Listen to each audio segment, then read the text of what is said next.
Итак, тема сегодняшней лекции – это государственные учебники по общесознанию непригодны для преподавания. А вот мой учебник по общесознанию самый лучший. Первый вопрос. История создания моего учебника. Я писал этот учебник 30 лет. Я опубликовал свой учебник не только на российском сайте Викиучебник, но и на англоязычном сайте Wikibooks.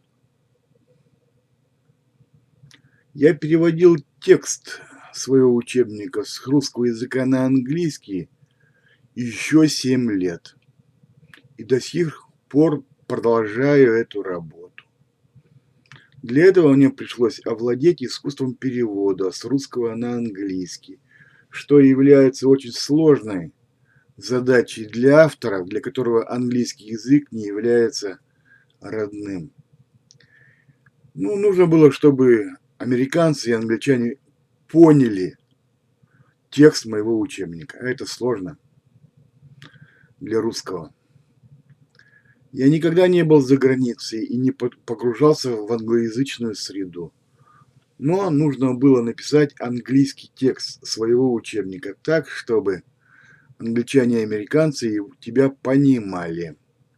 Чтобы сократить работу по переводу своего учебника на английский, я сократил текст своего учебника в 2 раза. Зачем американцам, скажем, российское право? Или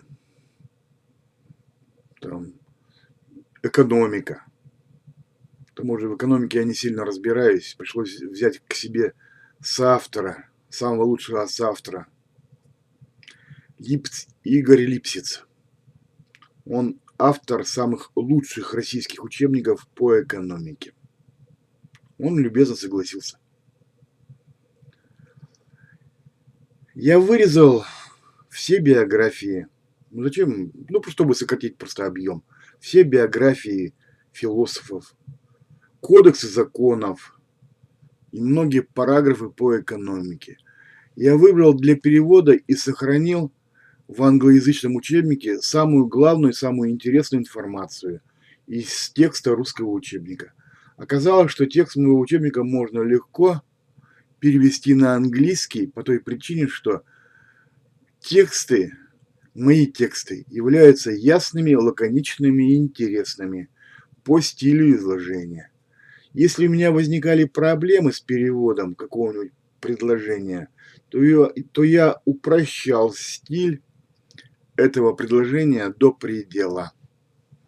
Только схоластику невозможно переводить на английский язык. Я сегодня шлифую перевод своего учебника. Если меня пустили на англоязычный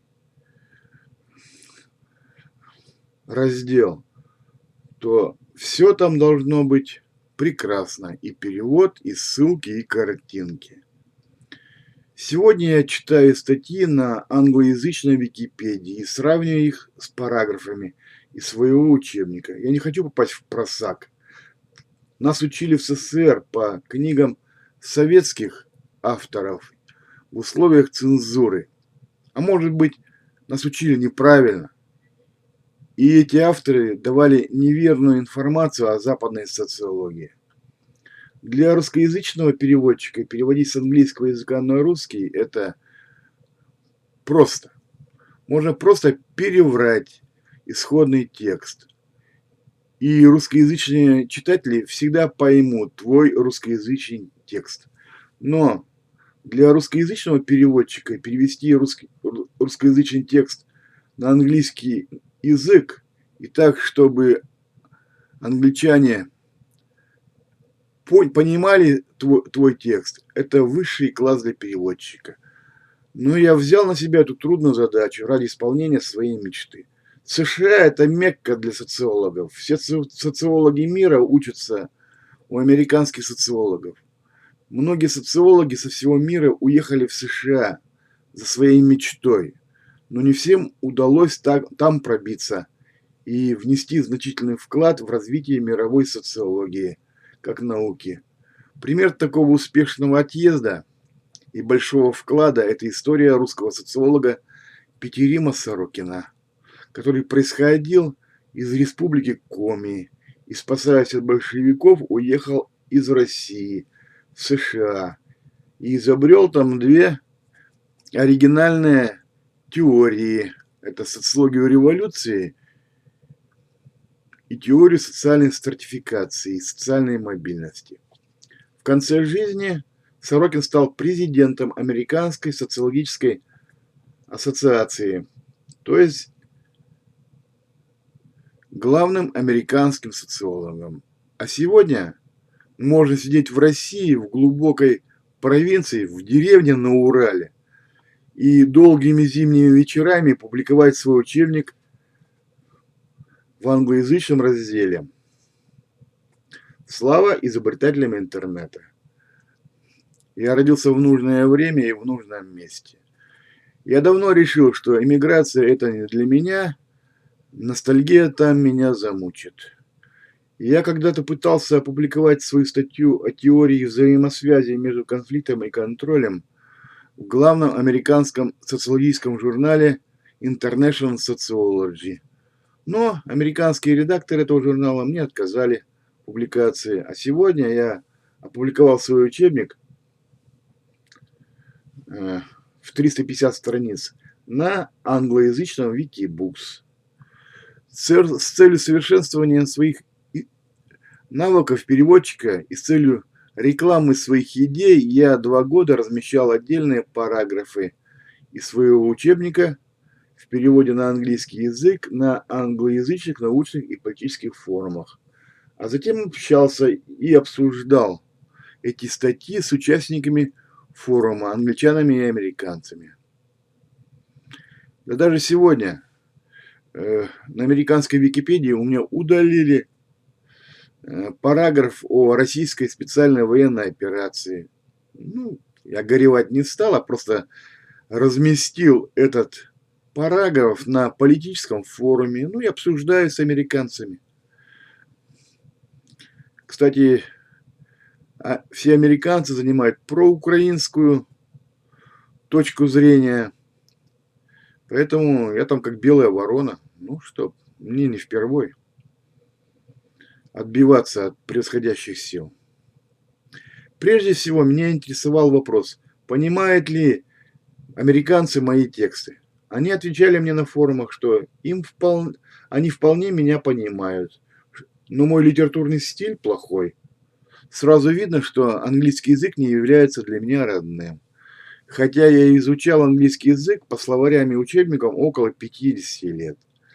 Если бы они меня не понимали, то количество посещений моего англоязычного учебника было бы самым минимальным. Но я сегодня имею большое количество посещений моего учебника на англоязычном Wikibooks, хотя и меньше, чем на русскоязычном Wiki-учебнике.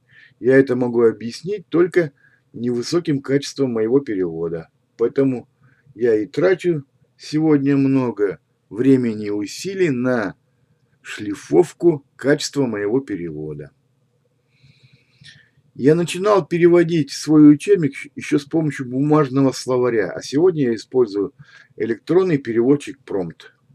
Я больше доверяю бумажному словарю, чем электронному переводчику в том, что касается качества перевода. Но использование электронного переводчика во много раз ускоряет работу по сравнению с использованием бумажного словаря. Этот электронный переводчик дает низкое качество перевода, но если перевести русский текст на английский, а затем этот же текст с английского на русский, то вылазят все ошибки в переводе. Исходный текст не совпадает с конечным русским текстом. Эти ошибки в переводе необходимо исправить с помощью упрощения исходного русского текста и с помощью бумажного словаря. Я перевел свой учебник с русского на английский 3 раза и каждый раз находил ошибки, хотя их было все меньше и меньше, вместе с ростом качества и моих навыков переводчика. Проблема состоит в том, что мой учебник имеет слишком большой объем, около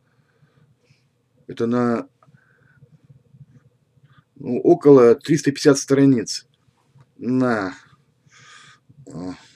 английском Wikibooks и где-то 650 страниц на русском вики-учебнике. Поэтому этот многократный перевод, это шлифование перевода потребовало от меня много времени. Я уже говорил, 7 лет. Я могу дать несколько советов другим начинающим русскоязычным переводчикам. Первое. Нужно избегать использовать в русском тексте слова-амонимы, которые имеют несколько значений. Пример амонимов: бор, коса, эфир, наряд, горн. Потому что электронный словарь не понимает, какое из этих значений слова вы имеете в виду. Второй совет. Нужно учитывать, что в английском языке падежи передаются с помощью предлогов, а не с помощью окончаний, как в русском языке. Поэтому эти предлоги нельзя путать, иначе англичане тебя просто не поймут. Третий совет. Все понятия, имена и содержание теории в учебнике нужно уточнять и перепроверять по англоязычной Википедии, иначе можно попасть в просак. Ну и последний совет. Можно ограничиться при переводе самой простой и примитивной английской грамматикой. И этого будет достаточно для начинающего переводчика. Я использовал только прошедшее, настоящее и будущее время. Past, present и future tense. Действительные и страдательные залоги. Active and passive voice. Indefinite, perfect and continuous tense. Главное ядро моего учебника – это моя теория взаимосвязи между социальным конфликтом и социальным контролем. Отношение конфликта и контроля – это главное отношение между людьми в обществе. Я впервые представил эти идеи о роли конфликта и контроля в обществе в 1980 году в качестве курсовой работы на втором курсе философского факультета Уральского государственного университета, город Екатеринбург. Мне не удалось тогда найти в университете квалифицированного специалиста и научного руководителя по этой теме.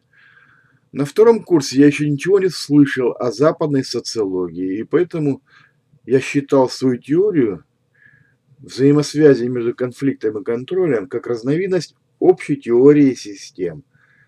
Я читал работы Карла Маркса, Фридриха Энгельса и Владимира Ленина только на первом курсе философского факультета и с тех пор был настроен критически к марксизму и диалектике Гегеля, хотя преподаватели в университете заставляли нас изучать именно марксизм и диалектику при советской власти, как самые мудрые теории.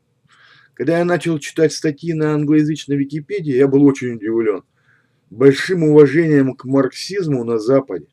Россия заплатила огромную цену за свое увлечение марксистскими утопиями во время коммунистического эксперимента. В итоге в своем учебнике я опроверг и похоронил марксизм и диалектику как псевдонаучные теории.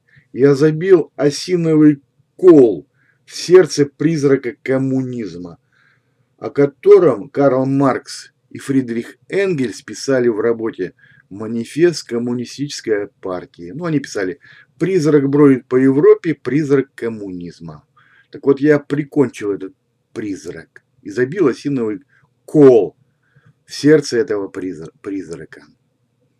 Я слушал лекции по психологии на первом курсе Уральского государственного университета, который читал профессиональный гипнотизер профессор Матвеев. К сожалению, не помню его имени, но он давно умер. Он нам объяснил сущность гипноза. Я использовал лекции Матвеева при написании параграфа о гипнозе. Я считаю, гипноз – это форма контроля. Поэтому я и изложил. Я считал форму психологического контроля, гипноз.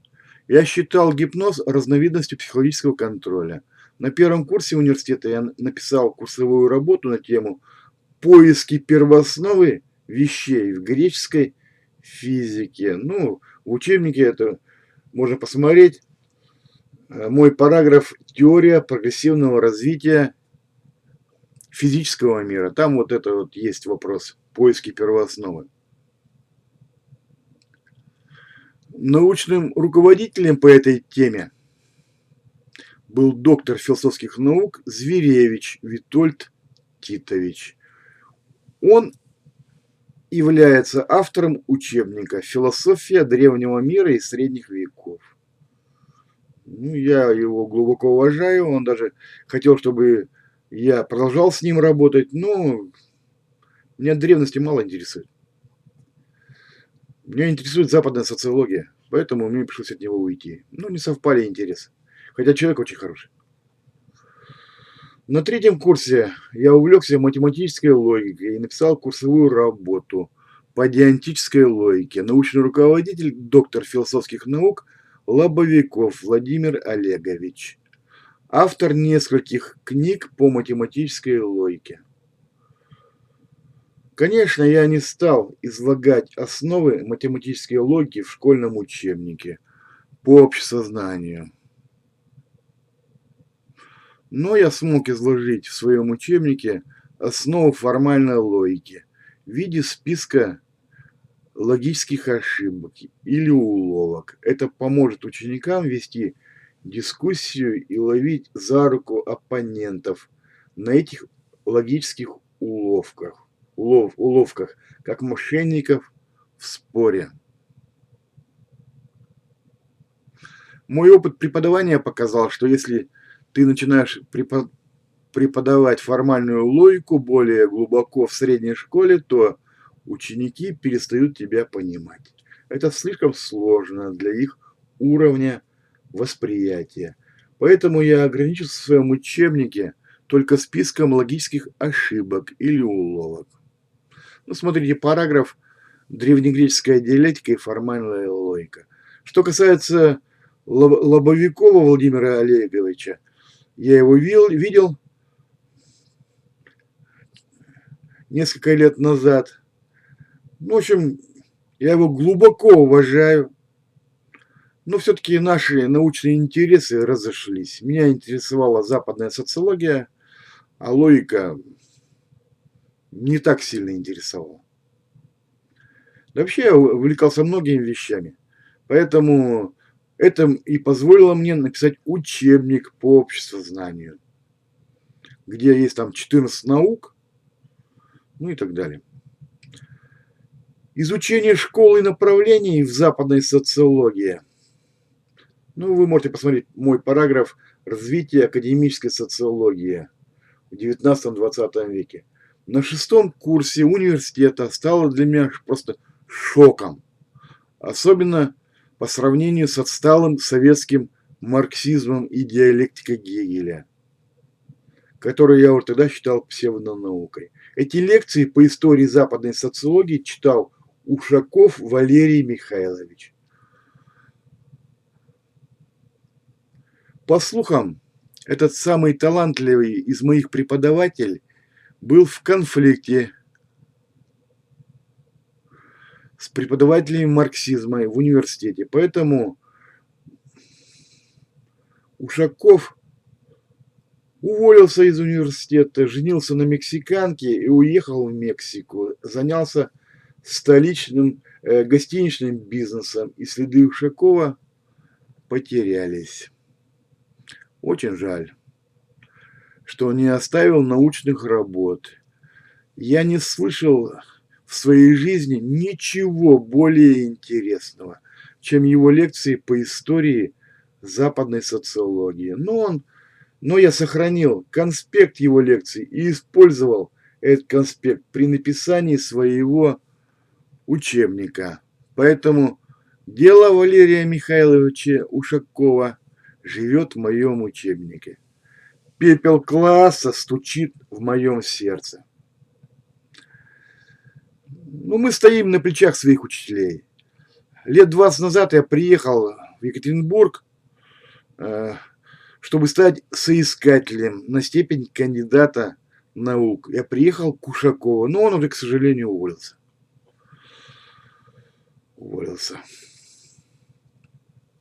Вот уж совпало. И человек мне нравился, и интересы совпали. Но он уехал.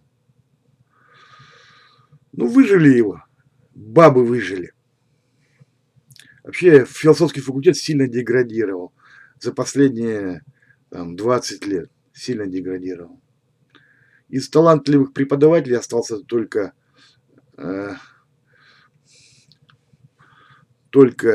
Зверевич и Лобовиков. Остальные или умерли, или уволились. Так. Их выжили бабы. Да и эти люди, двое, в общем-то, занимают, они не самое главное в университете. Итак, механизм религиозного контроля. Смотрите, одноименный параграф в моем учебнике стал темой для моей дипломной работы при окончании университета в 1985 году. Моим научным руководителем был ныне покойный кандидат философских наук Колосницын Всеволод Иванович. Он был автором учебника по научному атеизму. В 1985 году я сдавал государственный экзамен по научному коммунизму. Уже всем было ясно, что научный коммунизм – это лженаука, но экзаменаторы были поэтому особенно злые и поставили две неудовлетворительные отметки студентам из нашей группы. Что касается меня, то я врал как Хлестаков из комедии Гоголя «Ревизоры». И я обещал, что при коммунизме все блага польются широким потоком, раскрывая рот шире. В итоге эта фраза обеспечила мне удовлетворительную отметку на государственном экзамене по научному коммунизму. А на другой день я получил диплом университета. А те двое моих друзей, которые получили двойку, получили право пересдать этот экзамен только через год. Рецензентом первого издания моего учебника «Занимательная социология» стал Лейбович Олег Леонидович.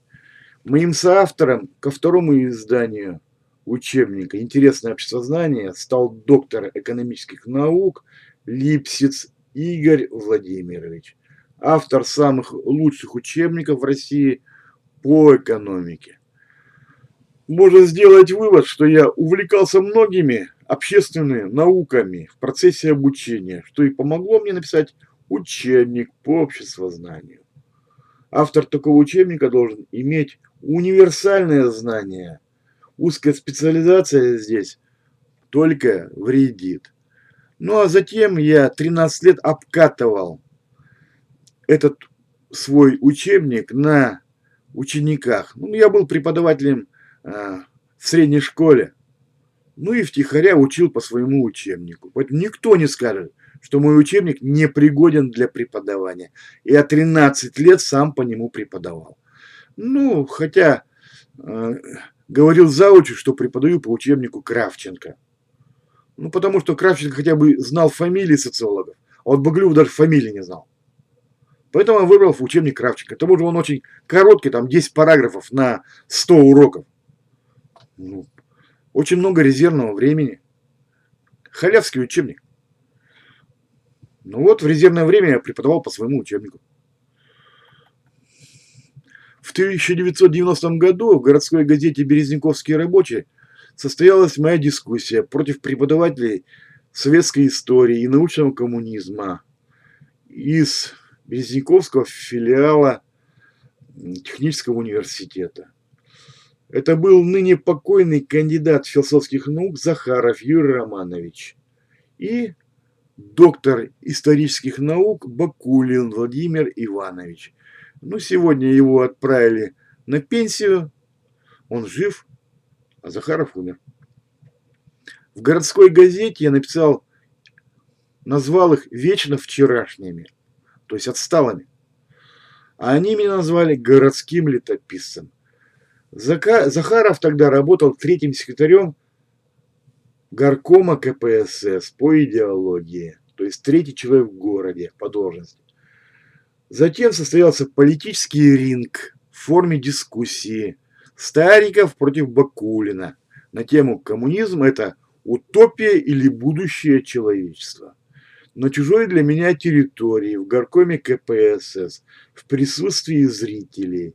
Судьями на этом ринге были представители обкома КПСС, которые присудили нам ничью. Эту дискуссию освещала городская газета «Березняковский рабочий». В дальнейшем Бакулин после 91 года уехал в Киров, то есть Березняка его выгнали, уехал в Киров, преподавал в Кировском государственном педагогическом университете. Захаров был хороший человек, но наивный утопист. Захаров мечтал осчастливить человечество и изобрести модель коммунистического самоуправления, где человек человеку друг, товарищ и брат. Миру мир. Это была... Но он хотел защитить этот проект в форме докторской диссертации. Но он так и остался кандидатом. Устарела тема, его тема.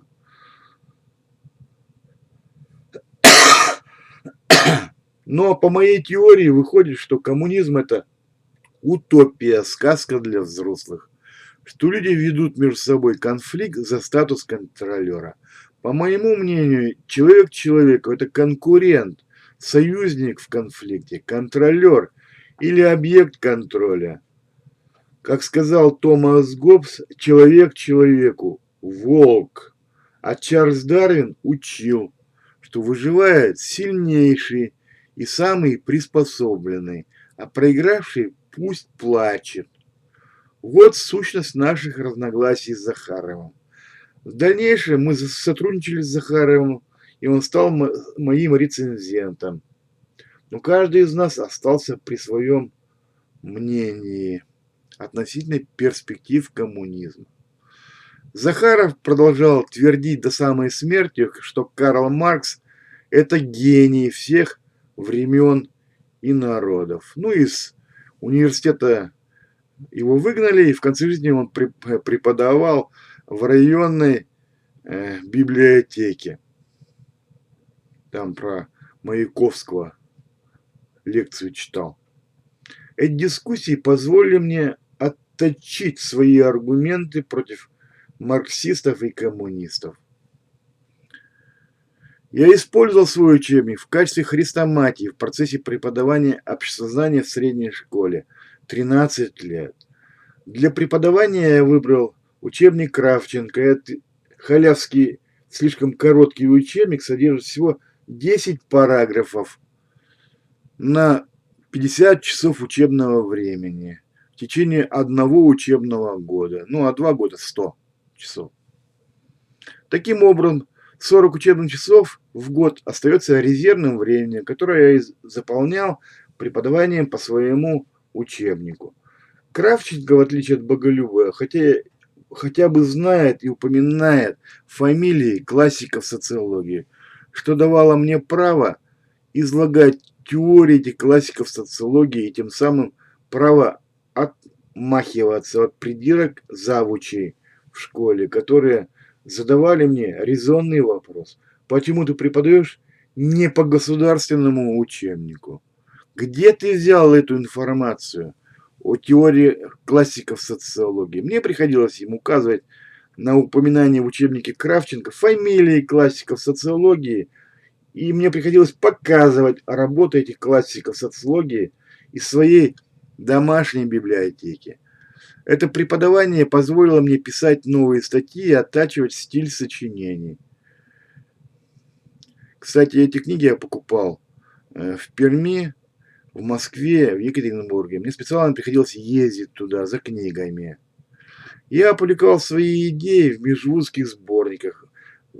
24 статьи. Ну, это березняковские и пермские сборники. Рецензентами моих статей в этих научных сборниках были кандидат исторических наук Шилов Владимир Викторович, кандидат философских наук Захаров Юрий Романович, кандидат медицинских наук, заведующий кафедрой психологии Березняковского филиала Пермского университета, Узлов Николай Дмитриевич, кандидат технических наук Бейкер Вячеслав Филиппович. Узлов стал рецензентом моих статей о типах личности. Эти научные сборники издавались малыми тиражами, их почти никто не читал, в отличие от моего учебника на Викиучебнике. Но публикация в этих сборниках позволила мне отправить свои статьи на предварительную экспертизу, на научность. То есть мои статьи прошли экспертизу на научность, не какой-нибудь там бред. Прежде чем публиковать их на Викиучебнике. Конечно, березняковские и пермские научные сборники являются менее авторитетными источниками по сравнению со столичными толстыми социологическими журналами, но все же эти сборники имеют какой-то минимальный авторитет в социологии. Ни один рецензент не будет позориться и публиковать в своем сборнике откровенную лженаучную статью неадекватного автора.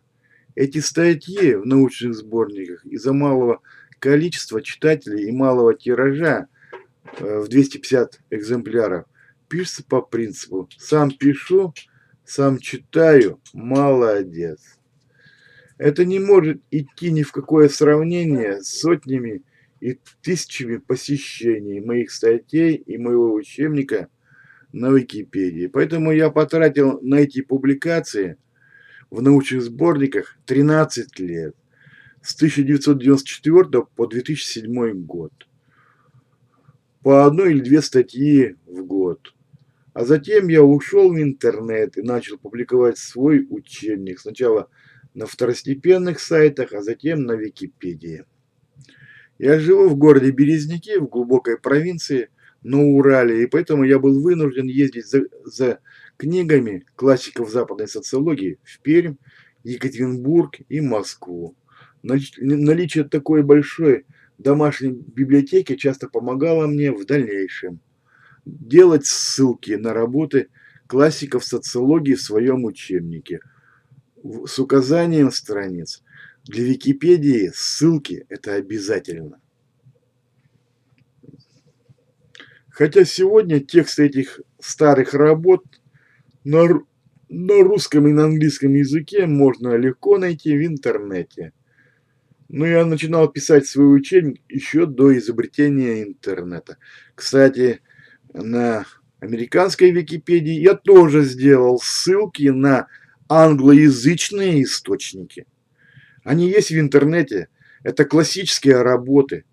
Поэтому они есть. Старые классические работы. Новые нужно скачивать за деньги.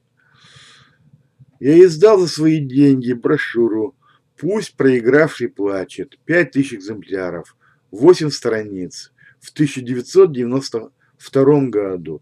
Эта брошюра была посвящена теории о взаимосвязи между конфликтом и контролем. Я издал за свои деньги свой учебник «Занимательная социология». 200 экземпляров. 143 страницы.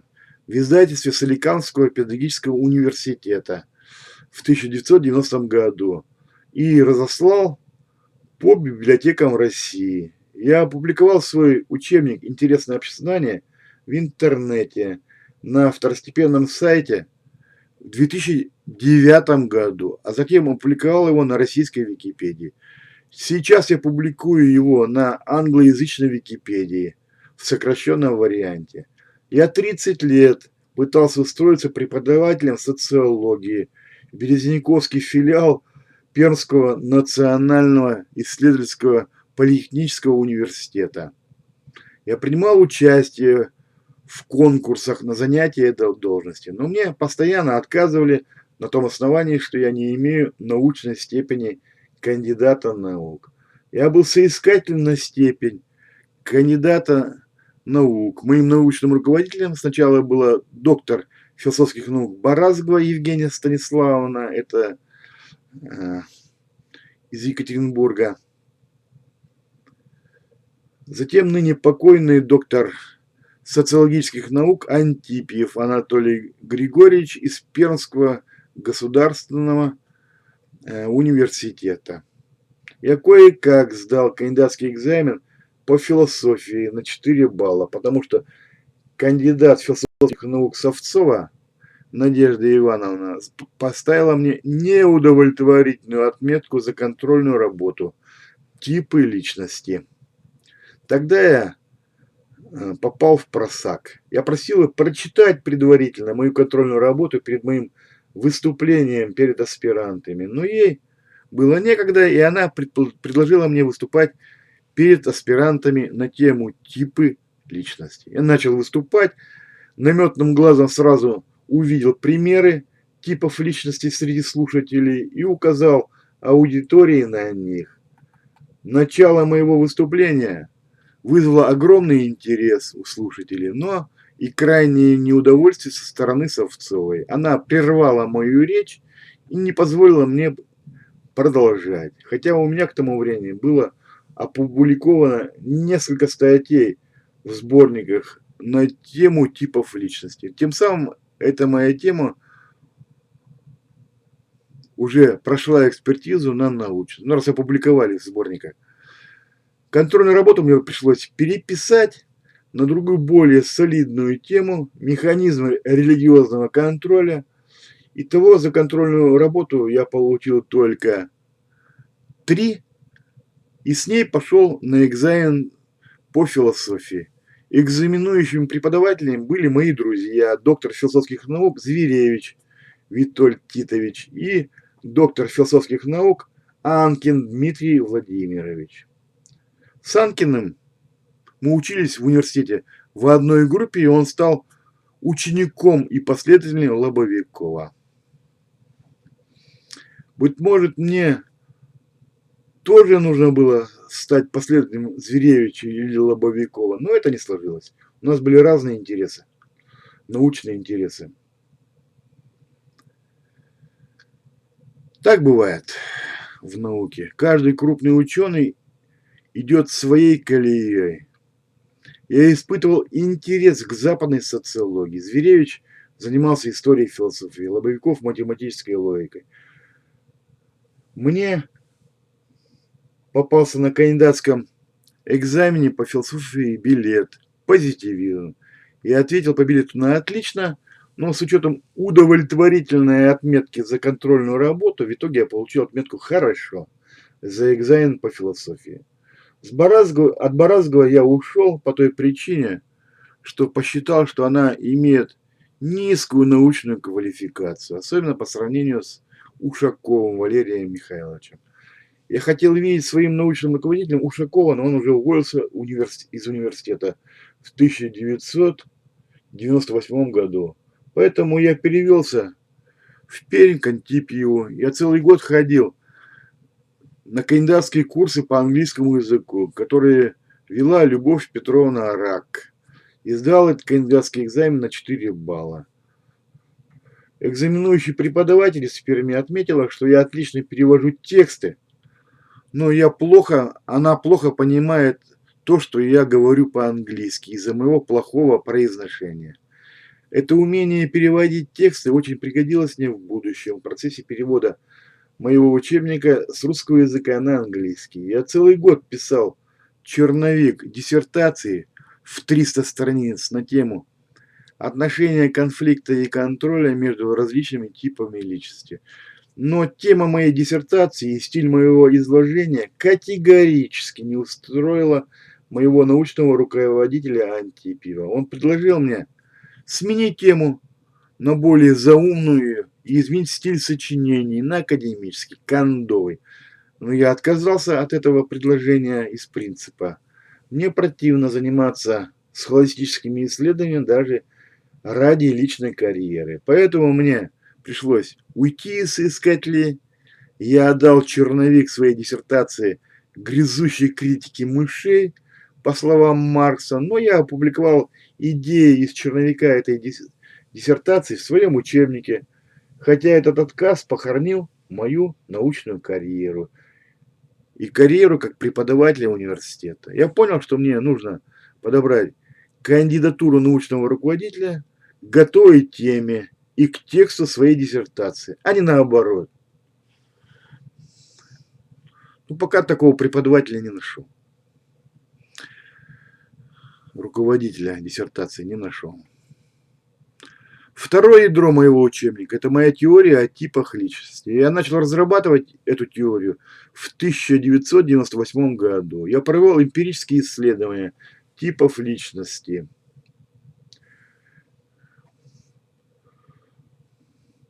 И социометрические исследования в средней школе, в Березняковском центре занятости населения. Ну, это вот проблем безработицы. В женской колонии строгого режима. Ну, причины преступности. Самым интересным и важным вопросом является выбор профессии, социального лифта и выбор супруга. Самый интересный вопрос. Именно изложение теории о типах личности позволяет сделать мой учебник интересным. Он называется «Интересное обществознание». Я отработал постоянно и по совместительству 25 лет киномехаником. Поэтому я с большим знанием техники написал параграф о кино.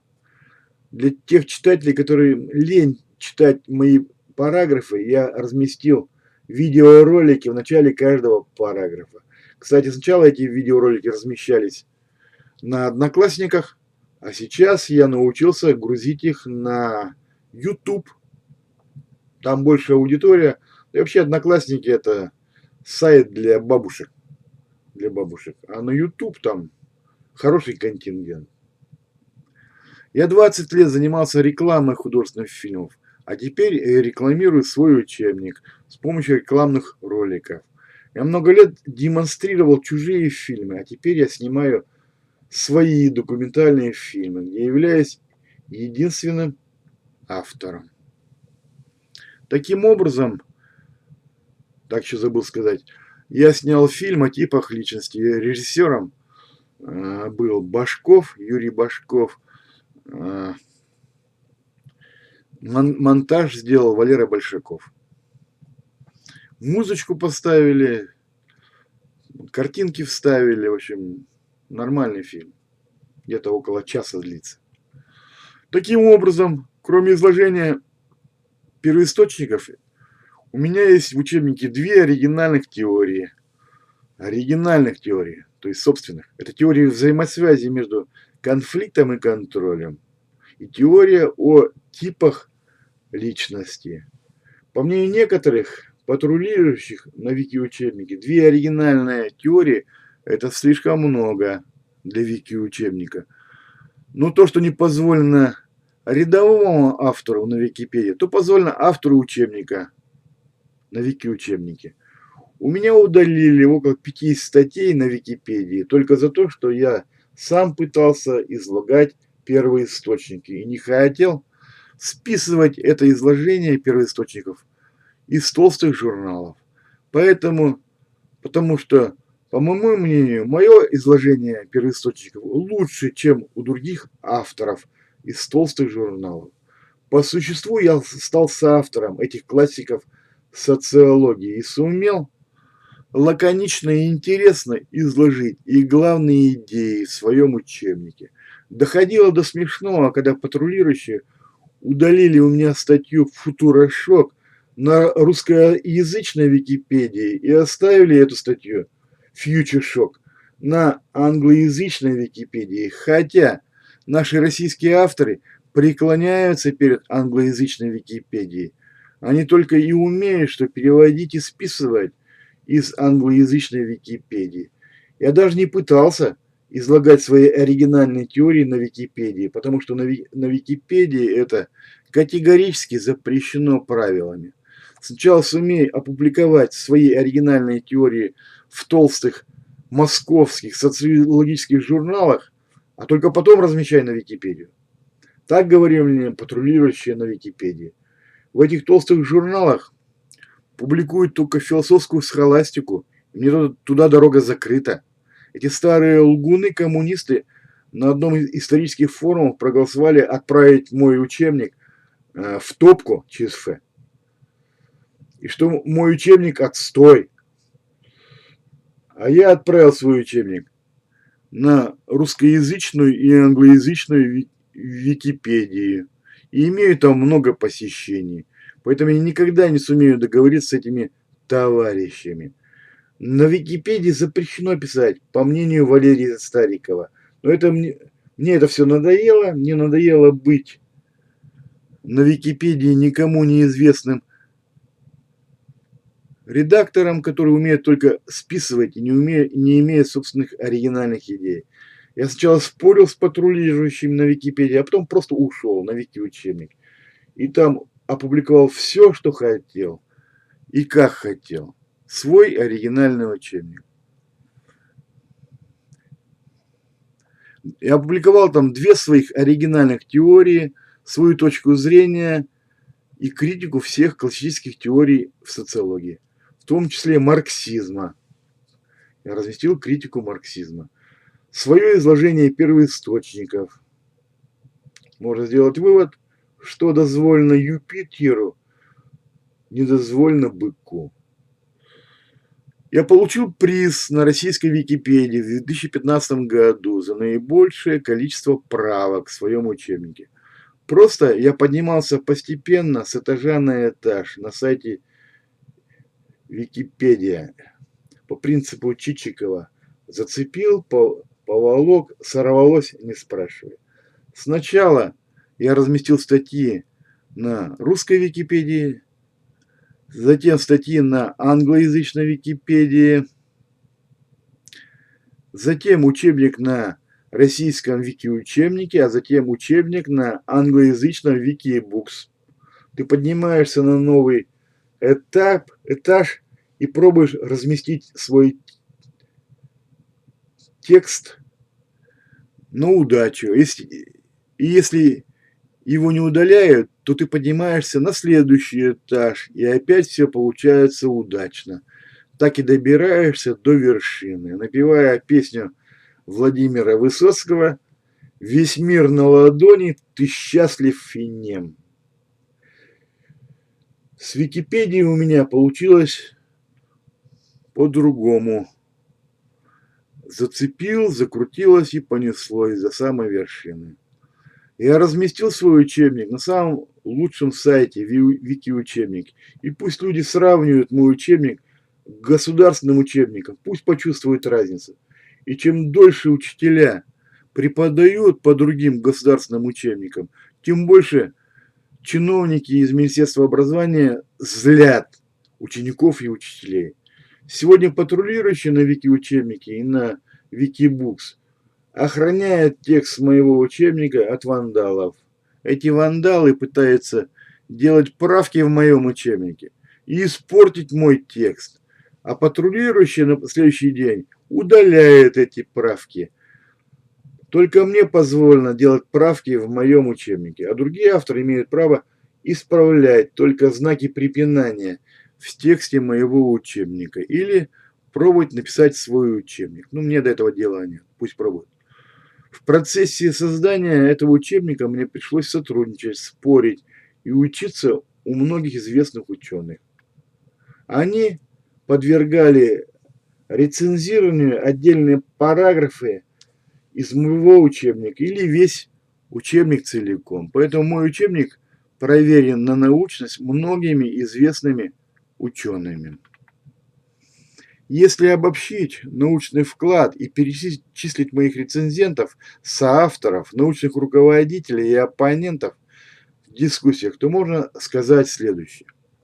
Итак, Лейбович Олег Леонидович. Это рецензент всего первого издания моего учебника.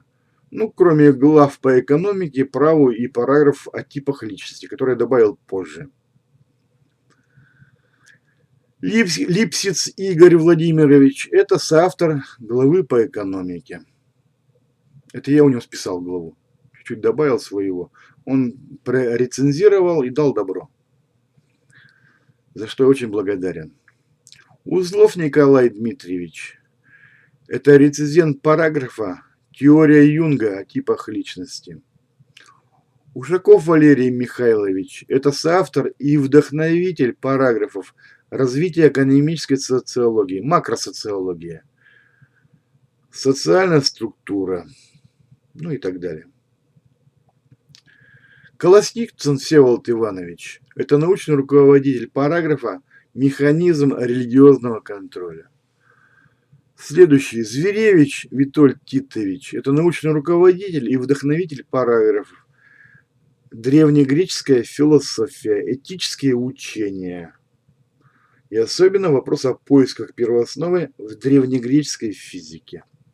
Профессор Матвеев – это соавтор вопроса «Гипноз». Захаров Юрий Романович и Бакулин Владимир Иванович – это оппоненты в дискуссиях о марксизме и коммунизме. Беккер Вячеслав Филиппович тоже был рецензентом многих моих параграфов. Шилов Владимир Викторович тоже был рецензентом многих параграфов. Антипьев Анатолий Григорьевич рецензент нескольких параграфов. Я выражаю глубокую благодарность всем моим рецензентам, моим преподавателям, соавторам, научным руководителям и оппонентам в дискуссиях за вклад в мою научную работу. Мы стоим на плечах своих учителей. Следующий вопрос. О причинах, заставивших меня написать этот учебник. Горбачев начал, но не смог завершить экономические и политические реформы в России до конца. Борис Ельцин ввел в России великие западные изобретения. Это рыночную конкуренцию, частную собственность и представительную демократию.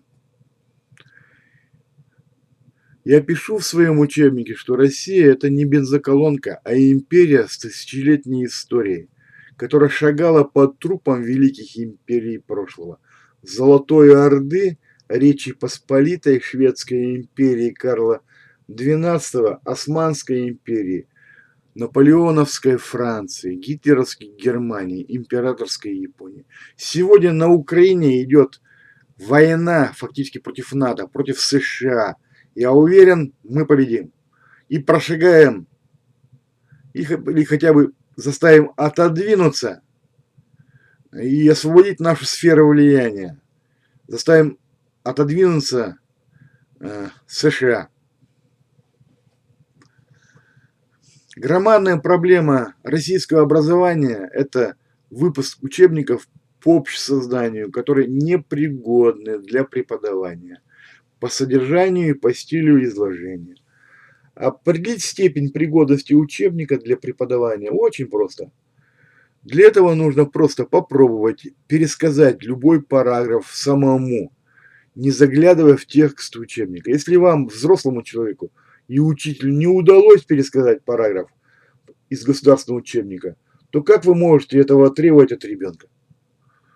До 1991 года в СССР преподавали обществознание по лживым марксистским коммунистическим учебникам. С 1991 года по сегодняшний день преподают по непригодным для преподавания учебникам. Но это учебники Купцова, Боголюбова, Кравченко, Баранова, Никитина, Никонова, Бардовского и так далее.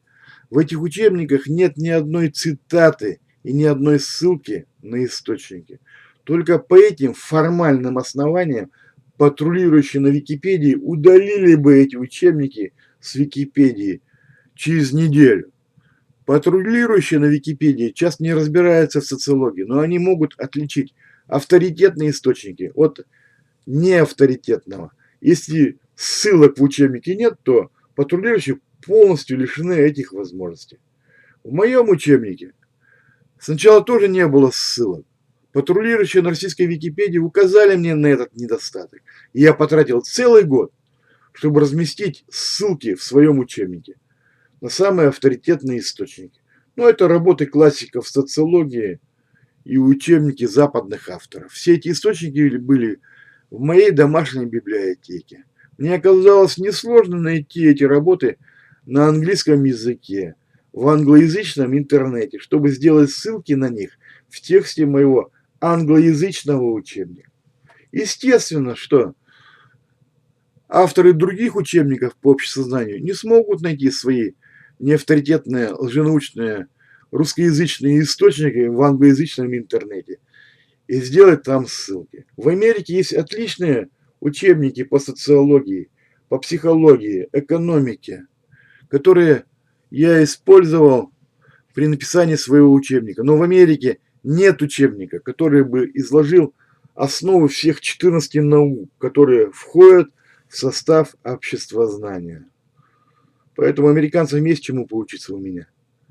В американских источниках по социологии таких авторов, как Нилс Мелзер и Джон Массионис, главное понятие – это мутное схоластическое понятие культура.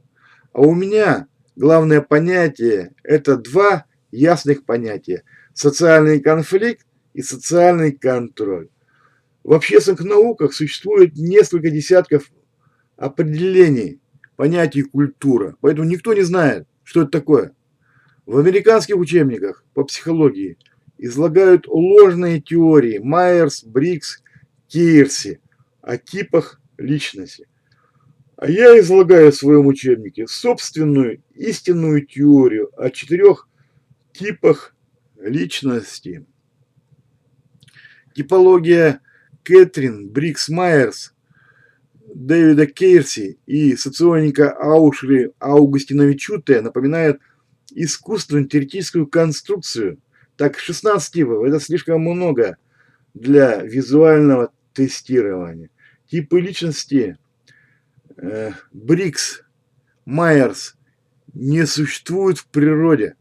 Таким образом, эти люди исследуют то, что существует в их головах. Типология моих конкурентов – это бред и лженаука. Если ваши деньги потрачены для использования их типологии для профессиональной ориентации, то деньги потрачены впустую. Преимущество моей типологии состоит в том, что в моей типологии существует визуальный тест, в отличие от моих конкурентов. Мои конкуренты не могут создать визуальный тест в принципе, так как у них слишком много типов личности, 16. А в моей типологии только 4. Поэтому они никогда не смогут создать визуальный тест. Мои конкуренты не могут перепроверить результаты своего словесного теста с помощью визуального теста. А я могу перепроверить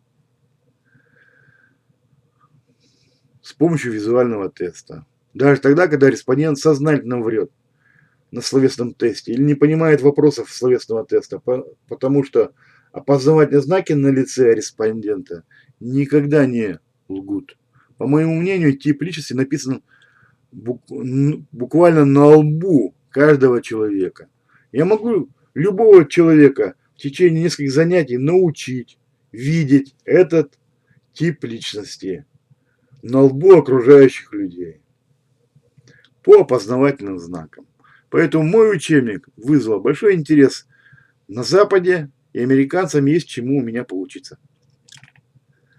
Сегодня многие учителя просто отказываются преподавать общесознание по государственному, но непригодному для преподавания учебника, а ученики протестуют и срывают уроки по общесознанию. Отсутствие пригодного учебника и высокие требования к учителю по результатам ЕГЭ поставили школьного учителя в сложное, безвыходное положение.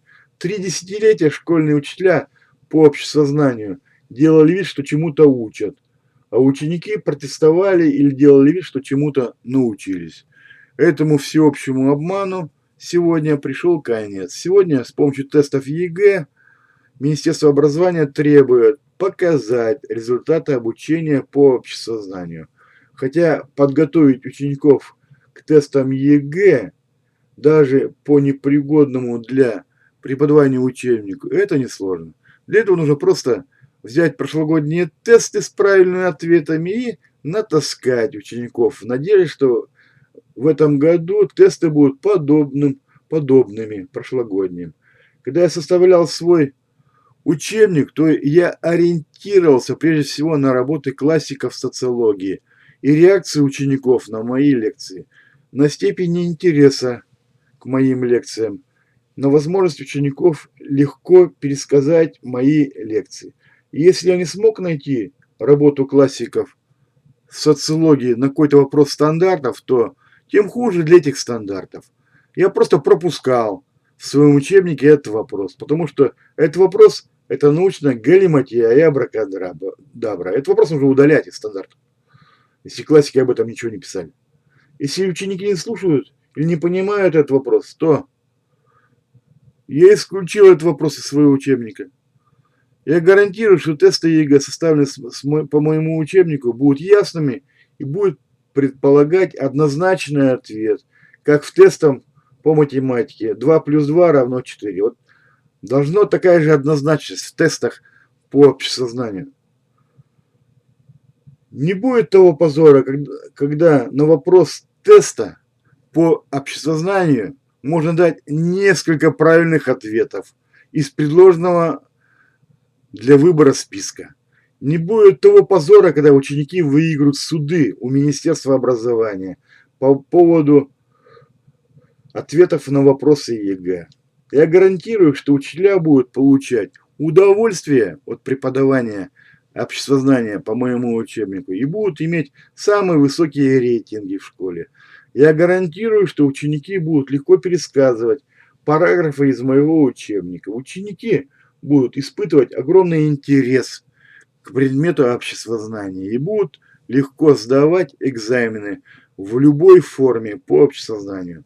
Хотя мой учебник содержит гораздо больше информации, чем другие государственные учебники, потому что я собрал эту информацию из работ лучших классиков философии, социологии и политологии. Работы этих классиков социологии написаны в течение последних 2500 лет. Ну, первые были там 7 мудрецов и Аристотеля. Вот у меня, с этого я начал учебник. Если государственная программа по общесознанию, есть государственная программа по общесознанию, я подобрал авторов, чьи работы отвечают на вопросы этой программы. Эти авторы – это классики западной философии, социологии, политологии и психологии. Они наши отечественные лжеученые. С классиками социологии спорят только дураки. Поэтому очень трудно что-то возразить против моего учебника. Работы этих классиков социологии связаны между собой в моем учебнике с помощью моей теории взаимосвязи между конфликтом и контролем. Именно на основе этой теории я делаю выводы, указываю на ошибки и гениальные идеи каждого из классиков социологии. Я сам излагаю теории этих классиков социологии, а не списываю это изложение у других российских авторов. Потому что я считаю свое изложение теории классиков социологии самым лучшим. Из политологов я больше всех ценю Никколо Макиавелли за трезвый взгляд на политику в работе «Государь», за скептицизм и изрядную долю цинизма. Я ценю совет Остапа Бендера из романа Ильфа и Петрова 12 стульев. Киса, побольше цинизма. Людям это нравится.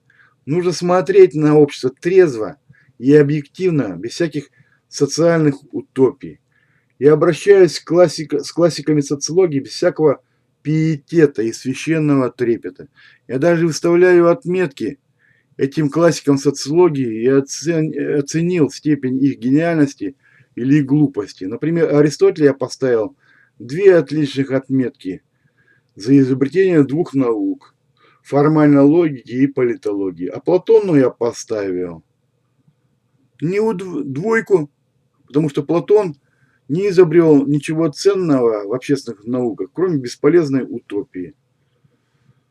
Я очень ценю работу Диогена Лаэртского о жизни, учениях и изречениях знаменитых философов за юмор и сарказм в описании биографии древнегреческих философов и взял этот саркастический стиль сочинений за образец. Для меня классики социологии – это просто соавторы. Иногда из их мутных, неудобоваримых и многословных теорий я сделал конфетку, за что они должны быть мне благодарны. Здесь я имею в виду работу Арнольда Тойнби. 1000 страниц. Я сократил до 2. Постижение истории.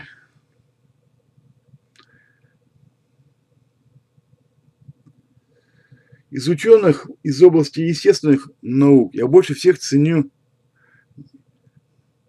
Георгия Антоновича Гамова «Теория горячей вселенной» и Чарльза Дарвина «Теория биологической эволюции». Свои теории социального прогресса я считаю продолжением их теорий прогресса в физическом мире и в биосфере.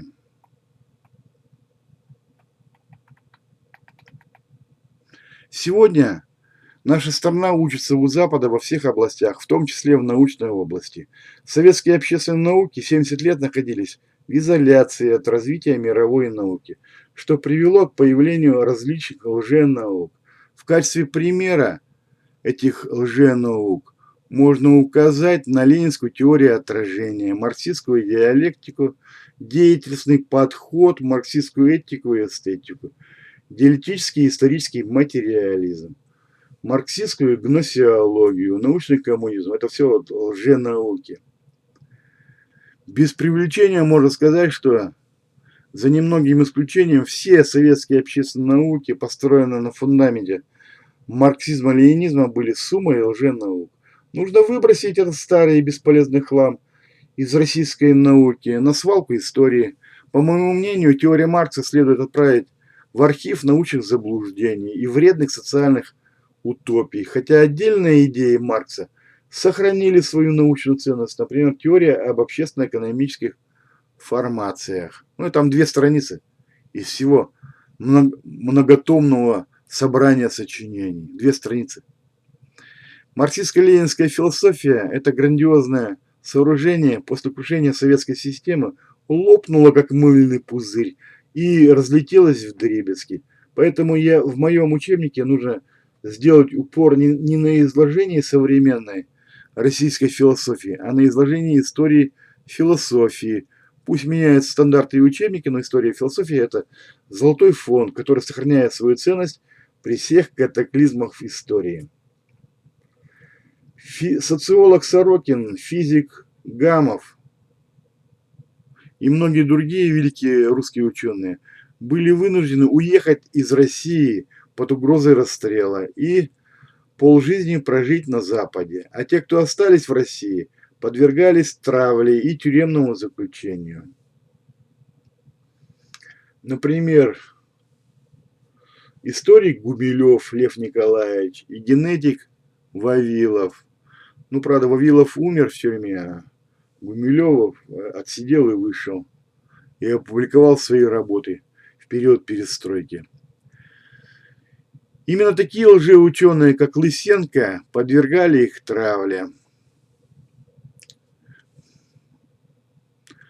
Россия не только учится у Запада, но и сегодня вступила в геополитическое противостояние с Западом, опираясь на результаты экономических реформ, проведенных по западным образцам. Россия стремится вернуть свою сферу влияния, потерянную вместе с распадом СССР в 1991 году. Обострение российско-украинского конфликта привело к вторжению России на Украину в 2022 году. Сегодня эта тема является самой интересной для читателей во всем мире. Пока не создано большого числа обобщающих научных работ по этому вопросу. Если есть такие работы, то они зачастую являются лживыми или быстро устаревающими. Вторая трудность состоит в том, что эта так называемая специальная военная операция еще не закончена. Поэтому еще не ясно, какие будут результаты этой операции и чья будет победа. Но я параграф об этой спецоперации разместил в своем учебнике. Он поставлен на удаление. Ну, посмотрим, как решат патрулирующие. На Западе Агюст Конт совершил переворот в философии и основал новую позитивную науку – социологию. Конт назвал критерии, которые отличают науку от лженауки. Эти критерии состоят в следующем. Наука должна опираться на опыт и эксперимент. Наука должна давать прогнозы и результаты. Соответственно, лженаука не опирается на опыт, а лженаука опирается на одни умозрительные рассуждения. Лженаука не дает прогнозов или дает неверные прогнозы. Если человек не может формулировать оригинальные идеи в науке, то ему нет смысла заниматься наукой. Чтобы замаскировать отсутствие ценной научной информации и оригинальных идей, современные российские лжеученые используют академический, казенный, кондовый стиль сочинений. Надеюсь, что ни один читатель не сможет понять и дочитать до конца их научную работу. По принципу, чем непонятнее, тем мудрее выглядит. Такой стиль служит средством маскировки своей глупости и способом пустить пыль в глаза. Эти лжеученые привыкли писать свои научные диссертации и учебники, используя внешне наукообразные, на самом деле бессмысленные фразы по типу «с точки зрения банальной эрудиции». Они пытаются грузить школьников псевдонаучной схоластикой. Такой стиль изложения тем более недопустим при публикации школьного учебника. Школьников отпугивает академический стиль изложения. Один учитель мне признался, что его ученики близки к состоянию бунта в процессе преподавания по подобным школьным учебникам по общесознанию. Стиль изложения должен быть популярным, лаконичным и занимательным. В детском учебнике нужно не пыль в глаза пускать, а излагать связанные рассказы, the story. Рассказывать сказки, которые ученик может легко пересказать и запомнить. Нужно вызвать интерес у школьника. Нужно для этого использовать работы классиков западной социологии, а не работы российских лжеученых. Текст учебника должен содержать много полезной для жизни информации и поменьше схоластических рассуждений. С другой стороны, автор учебника должен обладать высоким теоретическим уровнем. Школьный учебник должен содержать серьезную научную информацию, изложенную в популярной форме. Некоторые преподаватели сегодня впали в другую крайность, в религиозное мракобесие и мистику, гороскопы, теории о реинкарнации, о переселении душ, происхождение человека от Адама и Евы, жизнь после смерти, сотворение мира Богом за 7 дней. Эти теории тоже являются разновидностями лженауки. Их можно использовать в преподавании только ради шутки, в качестве иллюстрации человеческой глупости. Реформа в образовании выдвигает новые требования к содержанию учебников. Нужно найти отечественных авторов, способных написать учебники по западным стандартам или просто перевести на русский язык и учить по проверенным западным учебникам. Но похоже, что на Западе есть только учебники по отдельным дисциплинам из области обществознания. То есть хорошие учебники на Западе есть по социологии, политологии, философии, экономике. Но на Западе нет учебников по обществознанию в целом. Так что на Западе тоже есть чему у нас поучиться.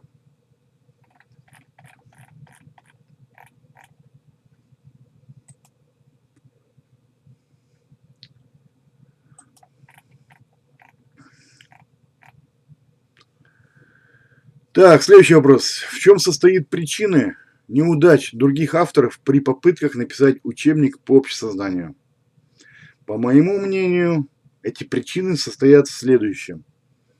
Первое. Сам предмет изложения является слишком широким по содержанию. И трудно найти такого автора, который обладает знаниями по всем общественным наукам. Трудно найти автора, который способен квалифицированно изложить в учебнике содержание 14 наук. Какие это науки? Социология, политология, формальная логика, теория познания, философия, психология, религоведение, этика, педагогика, антропология, культурология, экология, право, экономика, которые входят в кур обществознания. Ну, я вот, например, плохо знаю право и экономику, поэтому пришлось взять соавтора по экономике. Ну, хорошо знаю социологию, политологию, философию знаю хорошо.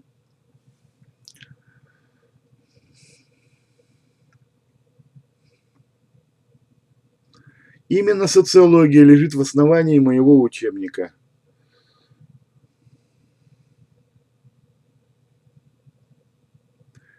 А в социологии и психологии наибольшее значение, по моему мнению, имеют три понятия: социальный конфликт, социальный контроль и типы личности. Вот три понятия, на которых построен мой учебник. Принципы социального конфликта и контроля позволяют рассматривать общество с точки зрения макросоциологии, а принцип типов личности с точки зрения микросоциологии. Таким образом, рассмотрение общества становится многогранным. Эти три понятия позволяют решить многие спорные проблемы в обществознании о причинах социального неравенства. Ну, спорная проблема. Я ее решил. О причинах преступности. Критериях для классификации формаций. Тоже проблему решил. Классификации форм правления. Да, я решил. Классификация политических режимов. Тоже я решил проблему критерия. Причина вырождения и гибели западной цивилизации. Причина социального прогресса и причина крушения социалистической системы. Да, эту я проблему решил с помощью своей теории. В моем учебнике общество рассматривается как развивающаяся открытая система, которая в своей истории прошла через 4 ступени, 4 формации. Первобытную, рабовладельческую, феодальную и капиталистическую. Особое внимание в данном учебнике уделено различным социальным изобретениям. Таким образом, я попытался поднять на щит несколько подзабытую идею социального прогресса. Изучение спорных вопросов в обществознании повышает у учащихся интерес к предмету. Я строил свой учебник как лоскутное одеяло, когда по каждому вопросу стандартов я постарался найти классическую, чаще всего западную теорию и кратко ее изложить. Эти лоскуты я постарался сшить в единое целое с помощью принципов социального конфликта, социального контроля и типов личности. В знак уважения к авторам социологических теорий, к научным гениям, я изложил их биографии. Ну, троечник способен хотя бы биографию выучить на уроке в школе. В данном учебнике, ну и так далее. Автор учебника должен уметь раскладывать информацию по полочкам, чтобы школьник мог ее запомнить и пересказать без особого напряжения. Способность ученика легко пересказать текст учебника и есть главный показатель пригодности учебника для преподавания. Я преподавал по своему учебнику в школе 13 лет и могу ручаться, что данный учебник пригоден для преподавания. Ученик должен учебник должен содержать яркую и интересную информацию.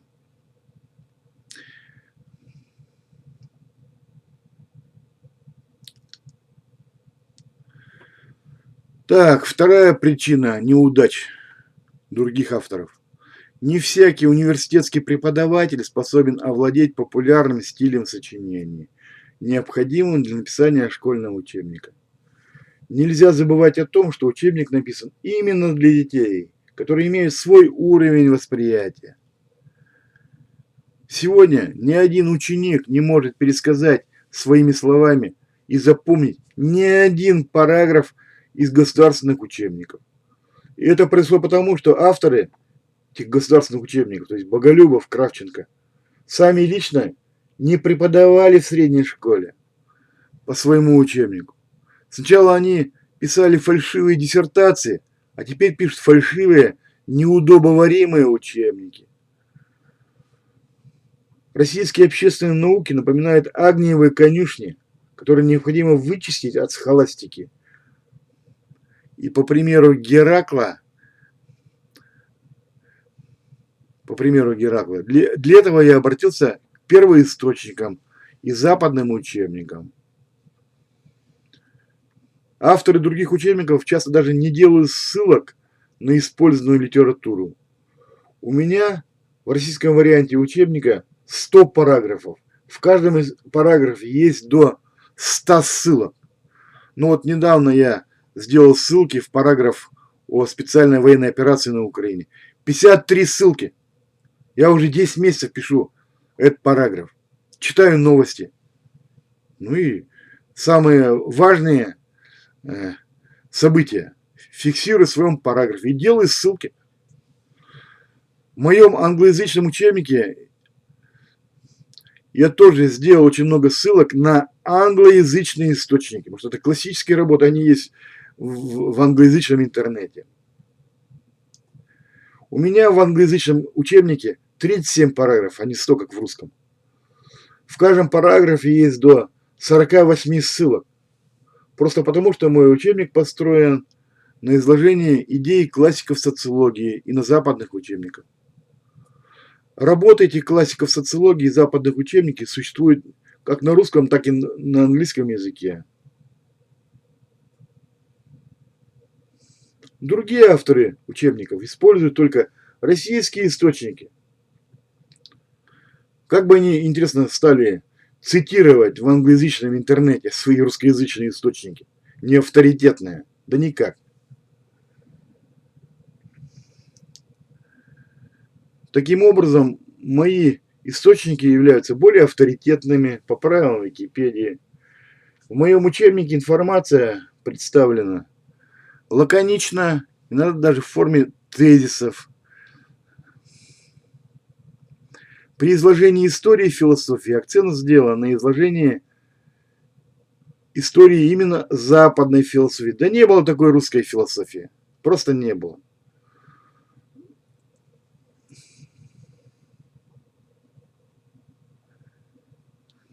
Из русских социологов я излагаю таких авторов, как Бердяев, Петерин Сорокин, Ключевский, Ленин, Лев Николаевич Гумилев. Ну и теорию физики Георгия Гамова. Некоторые из этих авторов были вынуждены эмигрировать на Запад, где их теории получили признание.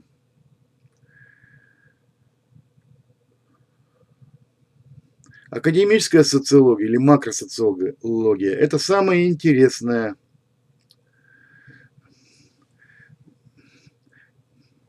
тема.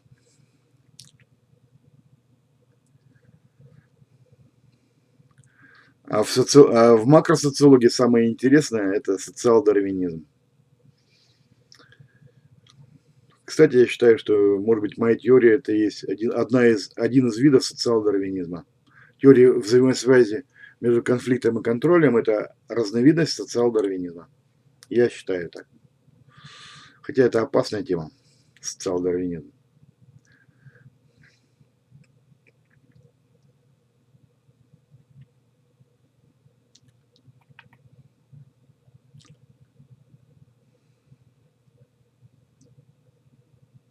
Ну, из теории Маркса я взял теорию формации и особенно вот азиатскую формацию, теорию азиатской формации. Я изложил самые интересные теории, например, теорию Ницше, записки сумасшедшего, теорию Льва Николаевича Гумилева, Петерима Сорокина. Изложил теорию Фрейда. При советской власти эти теории были запрещены, поэтому вызывает интерес у школьников. Особый интерес. Запрещенная теория всегда, запретная всегда интересна. Так, следующая причина неудачи других авторов при написании учебника по общесознанию. Информация в учебнике должна быть полезной для школьников, должна готовить их к решению проблем самостоятельной жизни, то есть к выбору профессии, к выбору супруга, к выбору социального лифта, социальной мобильности, в процессе построения своей персональной карьеры. Учебник должен помочь избавиться от комплекса неполноценности. Есть такая тема у меня. Ученик должен знать свои склонности и способности, и свои недостатки. Чтобы научить школьника разбираться в людях, в учебнике приведены не схоластические рассуждения, а различные классификации людей по типу личности, по темпераменту, по порядку рождения, по типу телосложения, наличию или отсутствию лидерских качеств. Ну, социометрическое исследование. Я исследую степень развития лидерских качеств у школьников. Нужно научить учащегося понимать язык жестов, то есть понимать характер отношений, видеть, когда ваш собеседник лжет, заигрывает или угрожает. Это умение полезно в бизнесе, в преподавании, в любви и в других сферах жизни. Нужно научить учащегося строить свой имидж на службе.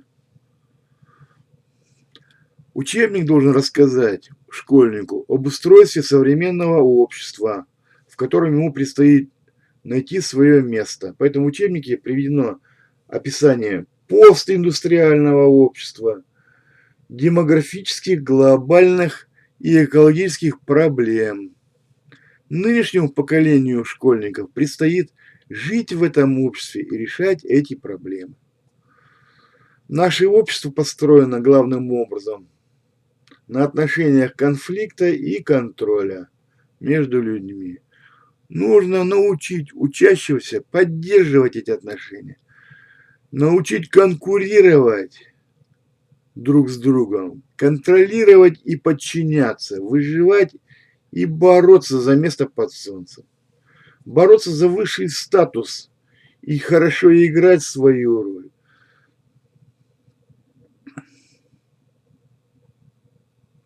Нужно познакомить учащихся с устройством малых групп и организаций, в которых им предстоит жить и работать. Примерами малых групп служит семья, группа друзей, бюрократическая клика. Примеры организации – это харизматическая секта, тотальная организация, то есть тюрьма или армия, и бюрократия. Нужно предостеречь учащихся от вступления и участия в таких опасных группах, как харизматическая секта или толпа. Нужно предостеречь учащихся от девиантного поведения, то есть от наркомании, алкоголизма и преступности, и от самоубийства, от опасности стать жертвой роковой любви.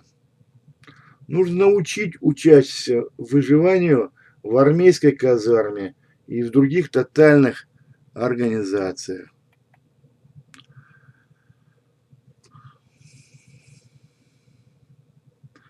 В учебнике подробно описаны воровские профессии с той целью, чтобы граждане были осторожными, бдительными и не стали легкой добычей для преступников.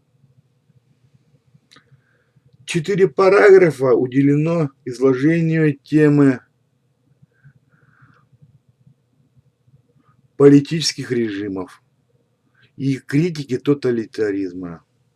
Это сделано по той причине, что именно в России был изобретен тоталитаризм. И именно Россия больше других пострадала от него в 20 веке.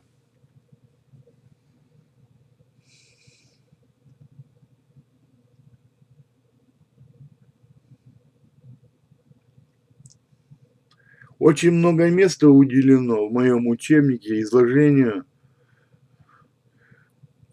содержания уголовного, уголовно-процессуального и уголовно-исполнительного кодексов и уголовной ответственности, так как именно уголовное право имеет самое большое значение в жизни простых людей. Ну и нужно научить ученика защищать свои права через суд. Так, следующая причина неудачи других авторов. Нужно подвергнуть критике различные утопические и мистические теории, как псевдонаучные и вредные для подрастающего поколения.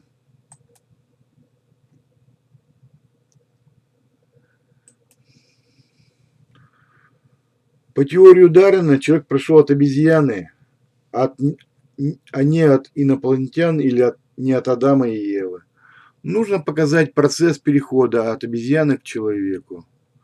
По теории Фрейда, сознание – это только верхушка айсберга, под которой скрывается огромная подводная часть, бессознательная, которая напоминает котел. Этот котел вырабатывает много энергии, которая требует выхода. Нужно подвергнуть критике диалектику Гегеля, коммунистической теории Маркса и Энгельса.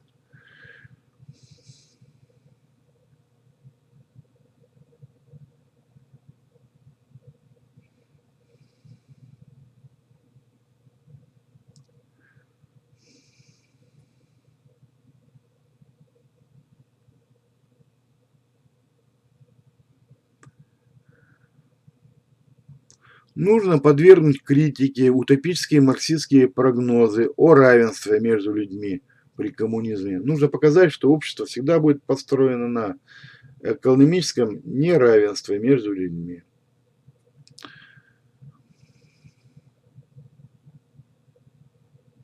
Как показал опыт военного коммунизма в России, уравниловка в доходах приходит к исчезновению стимулов к труду и к экономической разрухе.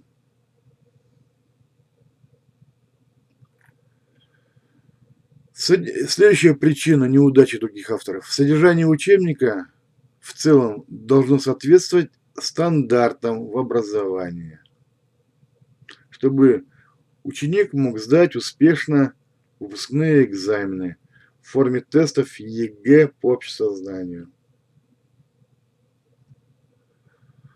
Следующая причина неудач других авторов. Именно советская этика, педагогика и эстетика были и до сих пор остаются примерами советских лженаук.